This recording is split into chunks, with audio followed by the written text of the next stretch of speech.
Hi, so I am heading out to my hair appointment to get my roots colored, and I wanted to make this video because I have the extensions in my hair.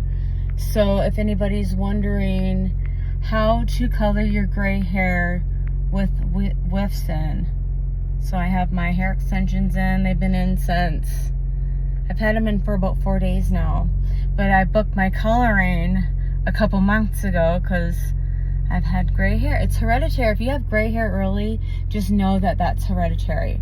So I have my whips in. So I'm really curious how she's gonna do that because it is, I think it's sandwiched in. I'm not sure. I'm gonna take a video there too and see what the process is. How is she gonna do this? How is she gonna color my roots? I wanna know. And I'm gonna let you guys know too, so you will be informed on, can I have these hair extensions and then get my roots colored all at the same time? All right, have a good day. Bye.